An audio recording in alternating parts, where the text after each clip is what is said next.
Hello class. Welcome back बच्चों। लो प्यारे बच्चों, स्टार्ट कर रहे हैं नया लेक्चर। बाबू, कल हमने कंट्रोलिंग प्रोसेस स्टार्ट कर दिया था, वहीं से चर्चा को आगे बढ़ाएंगे। चैप्टर कल खत्म हो जाएगा बेटा, कंट्रोलिंग। ठीक है जी। परसों के स्टडी शुरू करेंगे और बेटा फिर पास्ट ईयर क्वेश्चन और इसको इस वीक पैक करने का टारगेट है। ठीक है जी। नेक्स्ट वीक बेटा मंडे से डायरेक्टिंग चैप्टर स्टार्ट करेंगे, एक बड़ा चैप्टर। 6 चैप्टर हो गए हैं, अब एक बड़े चैप्टर का नंबर है। ठीक है जी। बाबू, कंट्रोलिंग प्रोसेस में स्टार्टिंग के 2 स्टेप डिस्कस कर दिए थे, लिखूंगा नहीं, बस फटाफट से रिवाइज करा दूंगा। बेटा याद है, first step setting performance standard, second step measurement of actual performance और थर्ड स्टेप था comparing actual performance with pre determined standards. बेटा बड़ी सिंपल सी बात है, ये स्टैंडर्ड कोई कंट्रोलिंग स्टेज पे सेट नहीं होते, अगर आपको याद हो। ठीक है ना, ये स्टैंडर्ड वही है जो प्लानिंग स्टेज पर सेट होते हैं। पर बेटा क्योंकि थर्ड स्टेप में मुझे इस एक्चुअल परफॉर्मेंस से कंपेयर करना होता है स्टैंडर्ड को, तो बेटा हम बता देते हैं कि स्टैंडर्ड थे कभी। ठीक है ना जी। वो स्टैंडर्ड ही वो क्राइटेरिया हैं जिसके अगेंस्ट मैं एक्चुअल परफॉर्मेंस को कंपेयर करने वाला हूं। अगर स्टैंडर्ड नहीं तो बेटा एक्चुअल परफॉर्मेंस का भी क्या करोगे, ये देखने के लिए कि कंट्रोलिंग सही चल भी रही है कि नहीं, whether we are proceeding in the right way और नॉट, स्टैंडर्ड्स मस्ट रिक्वायर्ड। ठीक है ना। और स्टैंडर्ड ही बेटा act as a lighthouse that warn and guide the ship at sea. ठीक है ना, याद आई बेटा बात। देन बेटा हम एक्चुअल परफॉर्मेंस को मेजर करते हैं सैंपल चेकिंग और पर्सनल ऑब्जर्वेशन, 2 टेक्निक है। याद है, सैंपल चेकिंग की बात करी थी। ठीक है ना, याद है वो वेस्टेज की बात करी थी। बेटा एक एक यूनिट इंस्पेक्टर उठाकर देख नहीं सकता कि ठीक बनी है कि नहीं, वो सैंपलिंग लगाता है। ठीक है ना। सैंपलिंग का एग्जांपल मैंने आपको एक बार ऑडिट की फील्ड में भी बताने की कोशिश करी। पर्सनल ऑब्जर्वेशन, ठीक है ना बेटा, वो एक एक यूनिट ऐसे काउंट करने लगोगे ना कि कितनी यूनिट बन गई। सर मुझे नहीं लगता कोई कर सकता ऑर्गेनाइजेशन में चेक, एक एक यूनिट ऐसे गिने। तो बाबू उसके लिए भी हम एक टेक्निक यूज करते हैं नोन एज पर्सनल ऑब्जर्वेशन। ठीक है जी। चलो जी, अब थर्ड स्टेप से आगे बढ़ते हैं बेटा। बाबू third step is comparing the actual performance with standard. बेटा कंपेयर कर लो अब एक्चुअल परफॉर्मेंस को स्टैंडर्ड के साथ। बेटा एक्चुअल परफॉर्मेंस को स्टैंडर्ड के साथ कंपेयर करने का सिर्फ एक पर्पस है बेटा, वो पर्पस है to reveal the deviation. Comparison क्यों कर रहे हैं हम बेटा? कंपैरिजन का सिर्फ एक पर्पस है, डेविएशन कैलकुलेट करना। ठीक है ना जी। ऑल्दो मेरे हिसाब से या आपके हिसाब से भी हो सकता है deviation is a negative word, पर बेटा एनसीईआरटी के हिसाब से ये कोई नेगेटिव वर्ड नहीं है, एनसीईआरटी के हिसाब से न्यूट्रल वर्ड है। ये मुझे कैसे पता लगा? क्योंकि एनसीईआरटी ने बोला डेविएशन 3 तरीके का होता है। One is zero deviation, other one is positive deviation and third one is negative deviation. बेटा जीरो डेविएशन कब होगा? When actual performance is equals to standard. 12 lakh unit का टारगेट था, 12 लाख यूनिट ही बन गई, actual performance is standard, zero deviation. बेटा positive deviation कब होगा? When actual performance is greater than standard. भैया टारगेट था 12 लाख यूनिट का, बना दिया आपने 13 lakh unit. Rare of the rarest circumstances, पर एनसीईआरटी लिखती है तो बात कर रहे हैं हम। ठीक है जी। And other one is negative deviation, ये कब होगा बेटा? When actual performance is less than standard. Standard था 12 लाख यूनिट, बनी 11.5 लाख यूनिट। कोई दिक्कत कोई परेशानी तो नहीं? समझ आई इतनी बात जितनी मैंने बोली? पक्का से? वो मैंने क्या बोला, कंपैरिजन का क्या पर्पस है? कंपैरिजन क्यों कर रहे हैं? कंपैरिजन का सिर्फ एक पर्पस है, to reveal the deviation. Deviation कितने तरीके का हो सकता है? 3 तरीके का, जीरो, पॉजिटिव और नेगेटिव। अभी तक क्लियर है सारी बात, काम की बात। बाबू ये बात कल लिमिटेशन में भी आएगी, हो सकता है बेटा आज ही लिमिटेशन स्टार्ट हो जाए तो आज ही आ जाए। बेटा कंपैरिजन बहुत आसान होगा if standards are set up in a quantitative terms. अगर स्टैंडर्ड क्वांटिटी में सेट हुए होंगे तो कंपैरिजन हद से ज्यादा आसान होगा। लेकिन बेटा अगर मैं कहूं स्टैंडर्ड हो ही ना क्वांटिटी में सेट, तो बेटा ऐसी जगह पर कंट्रोलिंग फेल हो जाती है। ये लिमिटेशन भी है, मैं यहां पर भी समझा रहा हूं इसको। मैंने क्या बोला बेटा? कंपैरिजन बहुत आसान होता है अगर सब चीजें स्टैंडर्ड, सब कुछ बेटा क्वांटिटी में सेट है। अब देखो ना, मैंने स्टैंडर्ड सेट किया था अगर 12 लाख यूनिट, मैंने बेटा एक्चुअल परफॉर्मेंस मेजर करी, वो आई 11.5 लाख यूनिट। कितना आसान है बेटा, कंपेयर करो और कमी ढूंढ लो। क्यों? क्योंकि स्टैंडर्ड क्वांटिटी में है। मैं अब बेटा एक फील्ड का नाम लेता हूं जहां बेटा क्वांटिटी में स्टैंडर्ड सेट ही नहीं हो सकता। मान लो बेटा आप टॉप मैनेजमेंट हो किसी ऑर्गेनाइजेशन के और आप देखते हो आपके एम्प्लॉइज ना हमेशा डिप्रेस रहते हैं, हमेशा डिप्रेस। मैं कहता हूं किसी भी ऑर्गेनाइजेशन में चले जाओ बेटा, एम्प्लॉय का मोरल नहीं होता वैसा, ठीक है ना। एम्प्लॉय जिसको 9 लाख मिल रहा है उसे लगता है 10 मिलने चाहिए, जिसको 10 मिल रहा है उसे लगता है 15 मिलने चाहिए, जो 15 पे काम कर रहा है वो 20 की लालच है उसे, तो 20 पे उसे 25 का लालच है। वो देखते हैं टॉप मैनेजमेंट बड़ा परेशान है, कहता है यार मेरे एम्प्लॉय बड़े डिप्रेस रहते हैं। इस बार ना मैंने अपने लिए एक एम लिया है, अपने लिए एक स्टैंडर्ड सेट किया है कि मुझे एम्प्लॉय का मोरल बढ़ाना है। ठीक है जी, आपने बेटा ये तो सोच लिया एम्प्लॉय का मोरल बढ़ाना है, पर बेटा एक बात बताओ, क्या एम्प्लॉय का मोरल बढ़ाना ये बेटा क्वांटिटी में सेट हो सकता है objective? It is a qualitative term. कभी हो सकता है क्या स्टैंडर्ड सेट क्वांटिटी में? कितना एम्प्लॉय का मोरल बढ़ाओगे? 2 kilo, 500 millilitre? सर हो ही नहीं सकता ना। या आपने दिमाग में आया, आपने एक और चीज सोची, एक और एरिया सोचा, जॉब सेटिस्फेक्शन। मैं चाहता हूं हर एम्प्लॉय अपनी जॉब से सेटिस्फाई हो, बेटा क्वांटिटी में सेट कर सकते हो? नहीं।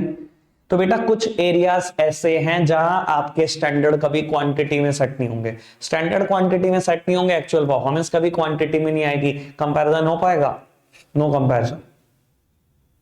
तो बेटा ऐसी जगह पर कंट्रोलिंग फेल हो जाती है, ध्यान रखना, ये कंट्रोलिंग की बिगेस्ट लिमिटेशन है। कंट्रोलिंग तभी काम कर सकती है अगर ये सब क्वांटिटेटिव टर्म में है। तो स्टैंडर्ड्स क्वांटिटेटिव टर्म में है, एक्चुअल परफॉर्मेंस क्वांटिटेटिव टर्म में, तो बेटा बात करो कंट्रोलिंग की, वरना कंट्रोलिंग फेल है। समझ में आई बेटा? मैंने 3 बातें बोली हैं कंपैरिजन वाली बात में। कंपैरिजन का purpose to reveal the deviation. कितने तरीके के डेविएशन है? 3 तरीके के।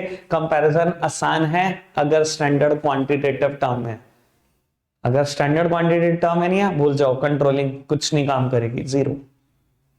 ओके, आगे बढ़ाएं बात को। बेटा 4th step is analysing deviation. बेटा सबसे काम का स्टेप है, अगर कभी कंट्रोलिंग प्रोसेस पेपर में नहीं आया तो तैयार रहना, ये पक्का पेपर में आएगा। ठीक है जी, ये स्टेप ही बड़ा इंपॉर्टेंट है बाबू। ये स्टेप कहता क्या है? ये स्टेप कहता है बेटा डेविएशन को एनालाइज करने की कोशिश करो, डेविएशन को ढूंढने की कोशिश करो, कारण ढूंढने की कोशिश करो। ठीक है जी बाबू, एक बड़ी सिंपल सी बात है, कल मैंने आपको जरूर एक स्टैंडर्ड दिया कि स्टैंडर्ड है हमारा 12 लाख यूनिट बनाकर बेचनी है, लेकिन बेटा मैंने आपको साथ साथ ये भी बताया कि ऑर्गेनाइजेशन सिर्फ सेल्स की टर्म्स में बेटा स्टैंडर्ड सेट नहीं करती। ऑर्गेनाइजेशन बेटा 15-15, 17-17 चीजों में एक साथ स्टैंडर्ड सेट करती है और कोशिश करती है पूरे साल भर में 15-17 सब अचीव हो जाए। सब कुछ सोचती है ऑर्गेनाइजेशन। बेटा देखो डेविएशन हर फील्ड में आ सकते हैं, कमी हर फील्ड में आ सकती है, कोई बुराई नहीं है कमी आने में, लेकिन बेटा जो कमियां सिग्निफिकेंट हैं, जो इंपॉर्टेंट हैं, उनका करेक्शन बेटा थोड़ा अर्जेंटली होना चाहिए। जबकि non significant, non important activity को अगर आप करेक्ट ना भी करो या थोड़ा लेट से करेक्ट करो तो बेटा तब भी कोई ऑर्गेनाइजेशन को दिक्कत नहीं होती। समझ में आ रही है ना बेटा? मैंने 17 फील्ड में ऑब्जेक्टिव लिए, 17 के 17 फील्ड में मान लो डेविएशन आ गया, बेटा उन 17 में से जो मोस्ट इंपॉर्टेंट है ना, उनका करेक्टिव एक्शन अभी चाहिए।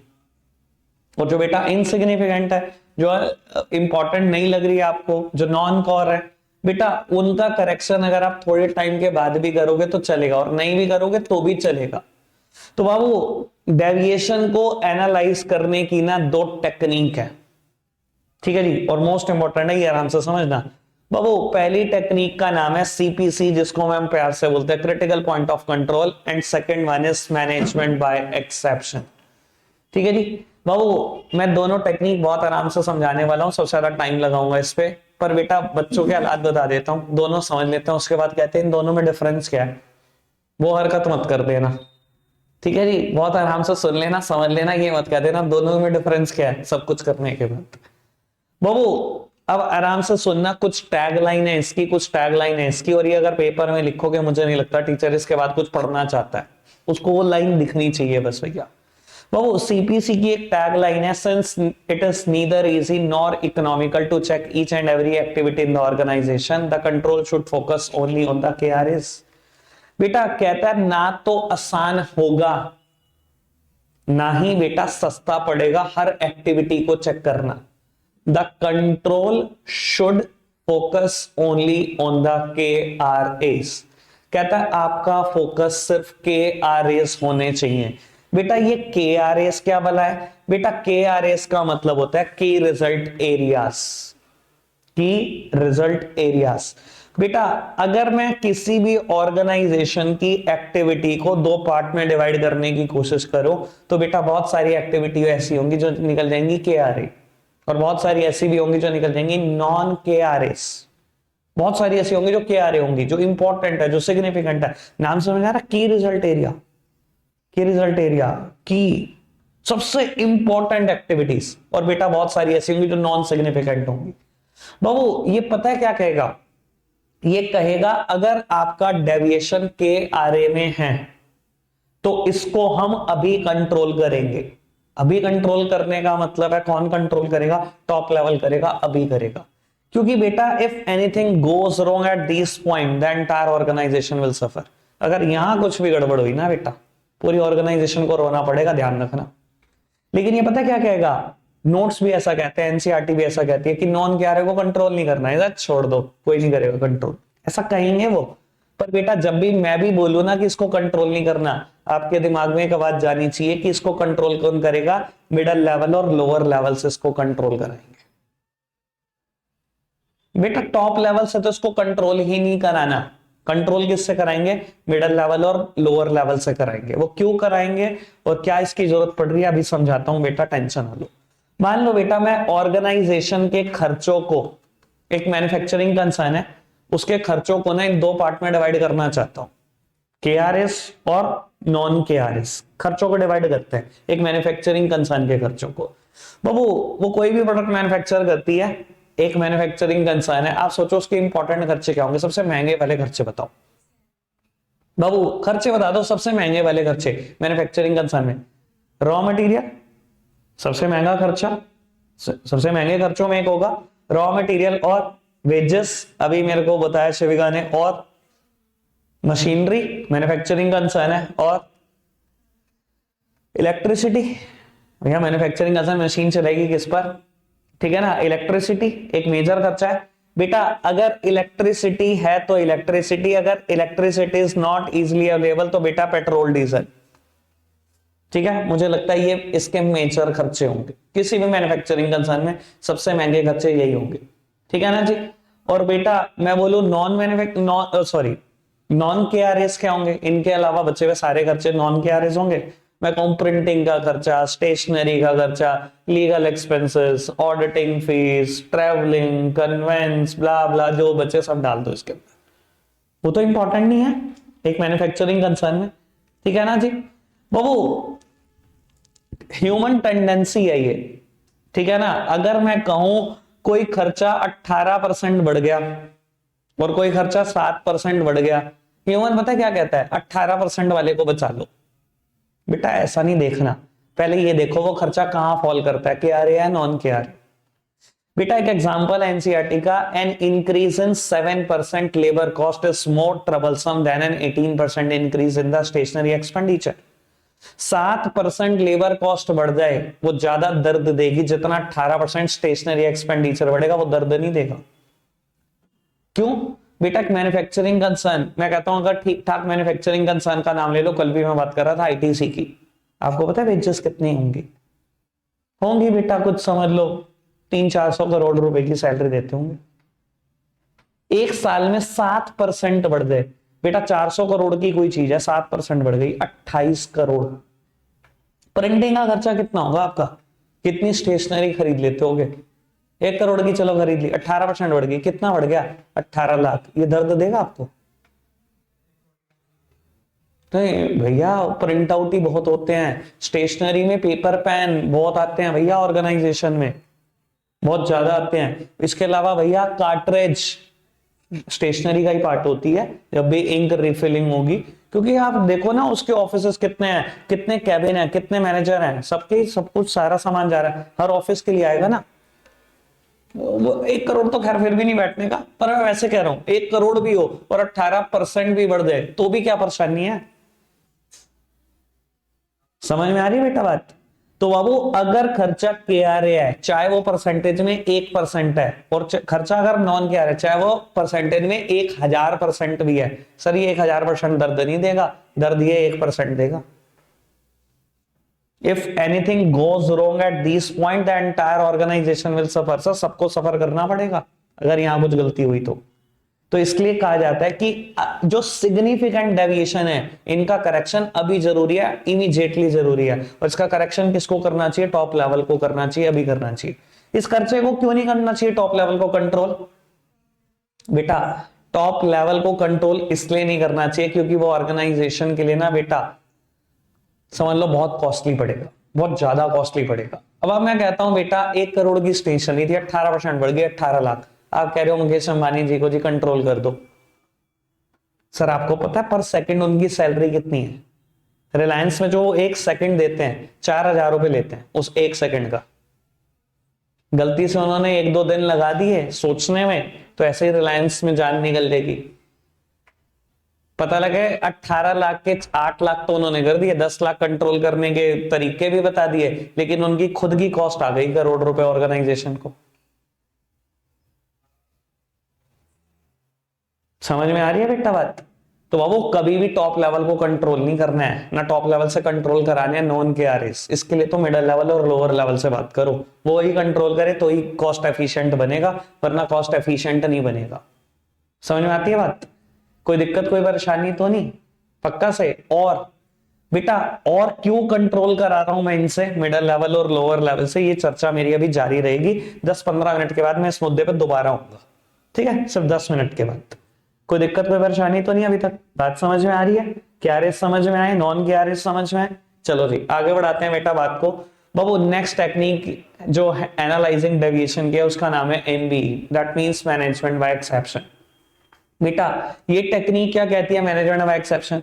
ये कहती है बात तो सिर्फ के आर ए की ही करनी है, सिर्फ के आर एस की बात करो, नॉन के आर एस की तो बात ही मत करो। पहली बात तो यही कहानी खत्म हो गई, डिफरेंस यहीं पे बहुत बड़ा शुरू हो गया। दूसरी बात ये कहती है हर के आर ए में ना अपनी एक एक्सेप्टेबल लिमिट तय कर लो, जिसको एनसीईआरटी लिखती है प्रिस्क्राइब्ड लिमिट, सच में इसका नाम है एक्सेप्टेबल लिमिट। बेटा देखो मान लो ये लेबर कॉस्ट की बात करते हैं, ठीक है ना, के आर ए की बात करते हैं, लेबर कॉस्ट की बात करते हैं। बेटा ऑर्गेनाइजेशन ने ना अपनी एक एक्सेप्टेबल लिमिट रख दी कि अगर खर्चा 3% तक बढ़ा ना तो हम कोई भी एक्शन नहीं लेंगे। देखो आप ये तो कहना ही ना कि खर्चा बिल्कुल ना बढ़े, सर ऐसा तो बिल्कुल भी मत सोचो, क्योंकि देखो महंगाई भी कुछ ना कुछ चीज है और हर साल लोग उम्मीद करते हैं कि आप उनका इंक्रीमेंट कुछ ना कुछ करोगे। आपके पास लेबर है 20-50 हजार, बाबू वो उम्मीद तो करेगी ना कि मेरी कुछ तो सैलरी बढ़ेगी ना, या आप उनसे उम्मीद करते हो 1 साल बाद भी आप कुछ नहीं दोगे increment, zero increment, zero promotion? Sir ऐसा नहीं हो सकता। तो आपने एक अपनी एक्सेप्टेबल लिमिट रख ली बेटा, हर के आर ए में अपने बर्दाश्त करने की ताकत, आपने अपने बर्दाश्त करने की ताकत रखी कि लेबर कॉस्ट अगर 3% भी बढ़ गई ना तो मैं बिल्कुल नहीं छेड़ाछाड़ी करूंगा, ये मेरी एक्सेप्टेबल लिमिट है, मेरे बर्दाश्त करने की ताकत 3% तो है, ठीक है जी। लेकिन अगर खर्चा 3% से ज्यादा बढ़ गया तो आपने कहा मेरे को इमीडिएटली उसको कंट्रोल करना पड़ेगा, अभी करूंगा कंट्रोल। यानी कि अगर deviation within acceptable limit आ जाए, विद इन एक्सेप्टेबल लिमिट, तो मैंने बोला हम कंट्रोल नहीं करेंगे। और जब भी मैं बोलूंगा हम कंट्रोल नहीं करेंगे, दैट मींस कोशिश किससे करेंगे कंट्रोल कराने की?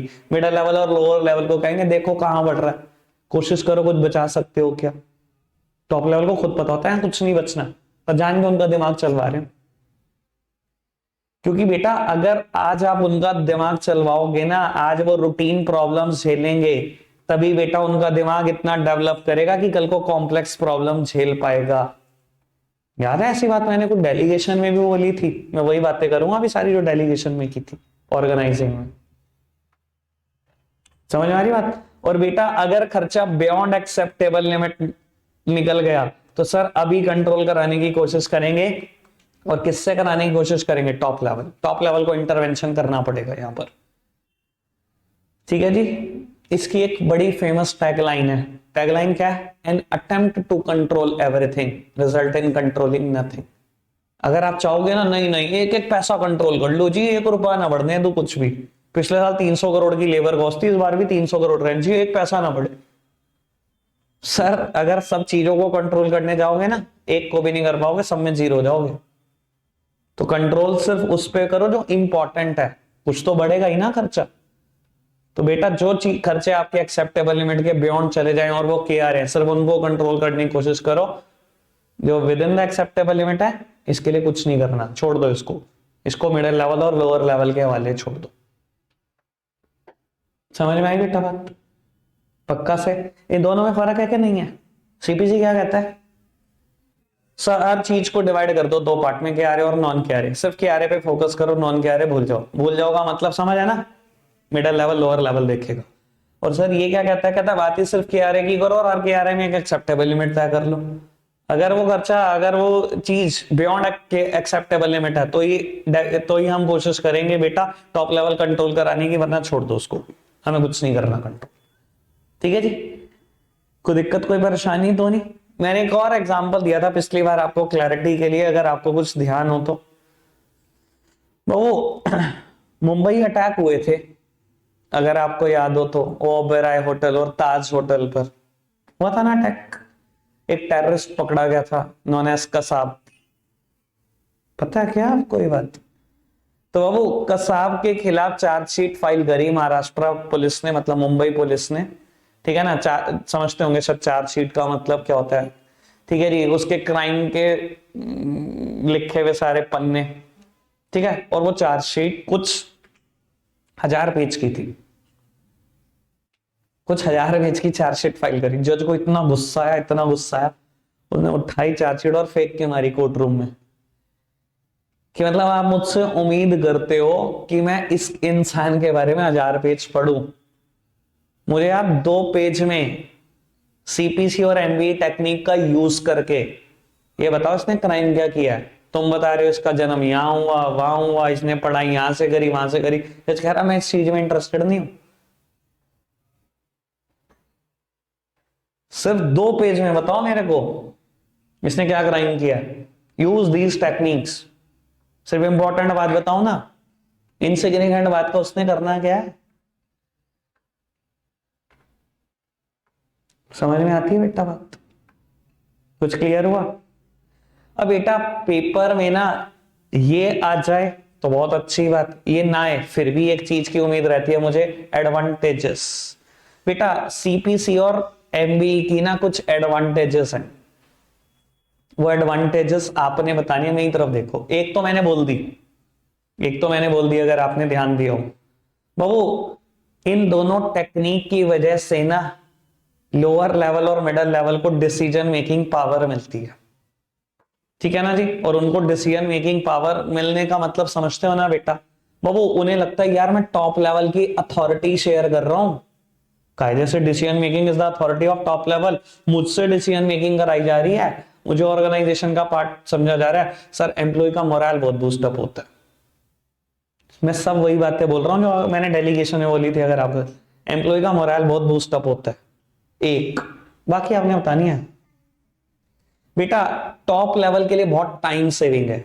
अगर टॉप लेवल इन सबको खुद ही कंट्रोल करता रहे बैठकर, सर ना तो टाइम सेव होगा ना ही कॉस्ट सेव होगी। बहुत खर्च जाओगे और बचा कुछ नहीं पाओगे।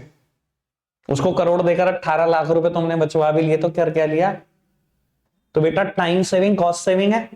तीसरी बात बेटा, ये टेक्निक इंपॉर्टेंट चीजों को और बेटा नॉन इंपॉर्टेंट चीजें, जो इनसिग्निफिकेंट चीजें हैं, उसमें ना डिफरेंस कराती है टेक्निक। देख लो, ये इंपॉर्टेंट है, ये इनसिग्निफिकेंट है, ये इंपॉर्टेंट है, ये इनसिग्निफिकेंट है। तो बेटा इससे मुझे पता लग जाता है किस चीज को मुझे कितना जल्दी करेक्ट करना है, ताकि ऑर्गेनाइजेशन करेक्ट पाथ पर रहे, ताकि मैं टाइमली एक्शन ले पाऊं।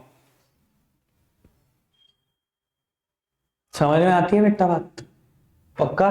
कोई दिक्कत कोई परेशानी तो नहीं? अब एक काम करो, नोट्स उठाओ, 3rd और 4th पूरा स्टेप पढ़ दो जल्दी से। बेटा लास्ट स्टेप पढ़ रहे हैं, बेटा स्टेप का नाम है टेकिंग करेक्टिव एक्शन। इधर देखो जी प्लीज, सामने देखो, टेकिंग करेक्टिव एक्शन। बाबू अब डेविएशन आए, ठीक है जी, मैंने एनालाइज भी करने की कोशिश करी क्या सिग्निफिकेंट है क्या इनसिग्निफिकेंट है, ठीक है जी। अब बेटा डेविएशन के कारण ढूंढो। कमियां तो आ गई, 17 चीजें थी, 17 में से 15 में कमी आ गई, या 17 टारगेट थे उसमें से 10 में कमी आ गई। सर कमियों के कारण भी तो होंगे, कोई ना कोई कारण तो होगा। बेटा जो भी कारण है आज ही करेक्शन होनी है, अभी होनी है। कल भी बात कर रहा था मैं इस चीज की, जब याद हो बेटा मैं पोस्ट डीसी के बारे में बता रहा था। सर ये आज ही करेक्शन क्यों करनी है? क्योंकि बेटा अगर आप अभी करेक्शन नहीं करोगे तो क्या होगा बेटा, वो फ्यूचर में दोबारा रिपीट होगी। मेरा टारगेट है 12 लाख यूनिट बनाने का, एक ही फील्ड का टारगेट का डिस्कशन कर रहा हूं मैं अभी। 12 लाख यूनिट बनाने का टारगेट है, 11.5 बनी और बिकी, 50,000 यूनिट कम बनी और बिकी। मैंने कारण ढूंढा, भैया क्या कारण है, क्या दिक्कत क्या रह गई। पता लगा जी दिक्कत ये है, जहां से रॉ मटेरियल आता है ना, उसने रॉ मटेरियल खराब भिजवा दिया 50,000 यूनिट। मैंने पूरा 12 लाख यूनिट खरीदा था, क्योंकि रॉ मटेरियल ही 50,000 यूनिट खराब था, तो 50,000 यूनिट फिनिश गुड्स नहीं बन पाया। जब नहीं बन पाया तो बिक भी नहीं पाया, ये कमी है। अगर बेटा मुझे कमी पता लग गई और मैं आज इसे इग्नोर कर दूं तो क्या होगा, अगले साल सप्लायर फिर खराब भेज देगा, फिर अगले साल टारगेट अचीव नहीं होंगे। आप ना बोलो, ये कमियां बार बार बार बार रिपीट होती जाएंगी, मानते हो इस बात को? तो फिर बेटा किसी भी साल टारगेट अचीव नहीं कर पाओगे। तो बेटा जब भी आपका टारगेट अचीव नहीं हो रहा, सर कॉजेज ऑफ डेविएशन ढूंढने पड़ेंगे, उसके खिलाफ करेक्टिव एक्शन आपको लेना पड़ेगा। समझ में आ रही बेटा बात? अब बेटा एनसीईआरटी ना कुछ पॉसिबल कॉजेज ऑफ डेविएशन लिखती है और उनके करेक्टिव एक्शन भी बताती है। और एक आध बार बोर्ड में ऐसा हुआ है, ये 5 नंबर में टॉपिक आ गया। भैया अगर ये आ जाए ना 5 नंबर में, मैं तो कह रहा हूं मत्था टेकने जाना पड़ेगा स्पेशल उठ के, स्पेशल उठ के कह देना पेपर ऊपर तो बाद में, ये 5 नंबर में आ गया।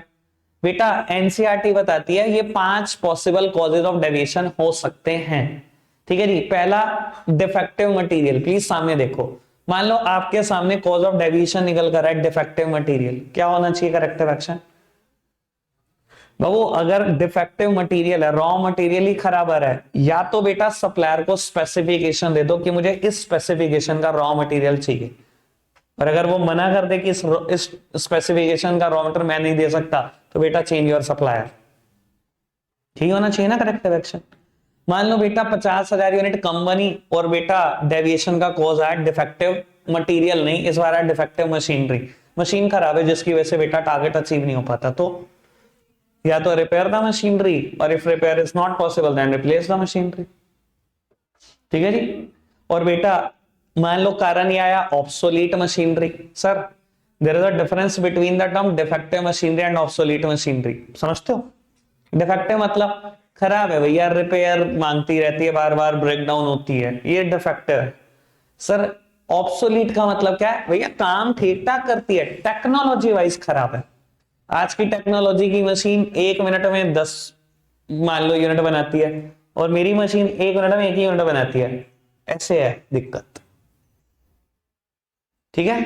तो अगर ऑब्सोलीट मशीन है तो उसका करेक्टिव एक्शन क्या होना चाहिए बेटा, अपग्रेड कर दो न्यू टेक्नोलॉजी के साथ, नई टेक्नोलॉजी वाली मशीन बाय कर लो, ठीक है जी, पक्का से। और मैं कहूं बेटा पुअर वर्किंग कंडीशन, ये है दिक्कत, पुअर वर्किंग कंडीशन कि एम्प्लॉय की वर्क, जो हमने वर्किंग कंडीशन प्रोवाइड कर रखी है वो बहुत खराब है, एम्प्लॉय ढंग से काम नहीं कर पाता, उसका ध्यान ही भटकता रहता है, वो परेशानी रहता है, या तो बहुत हीट है।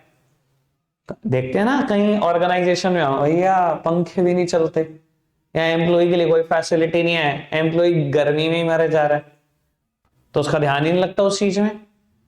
सर अगर ऐसे हालात है, वर्किंग कंडीशन खराब है, देन बेटा improve the working condition of the work, ठीक है जी। या बेटा डिफेक्टिव प्रोसेस, ये दिक्कत है, डिफेक्टिव प्रोसेस है, जिन जिन प्रोसेस से होके जाता है, एक प्रोसेस बहुत कबाड़ा होता है ऑर्गेनाइजेशन में, किसी को आता नहीं परफॉर्म करना, देन बेटा मॉडिफाई करो उस प्रोसेस को, चेंज करने की कोशिश करो, या आउटसोर्स करो, किसी और से परफॉर्म कराओ, क्लियर है बेटा बात? पक्का से? ये कुछ possible causes of deviation NCERT में लिखे हैं मैंने, सबके करेक्टिव एक्शन आपको बता दी। ठीक है जी, रीड कर दो, प्रोसेस खत्म हो गया, लिमिटेशन शुरू करेंगे अभी। अरे करते हैं, तुम पढ़ो इसको भी, पहले इसको पढ़ो। रखते हैं आज के लिए इतना ही है प्यारे बच्चों, बाय बाय।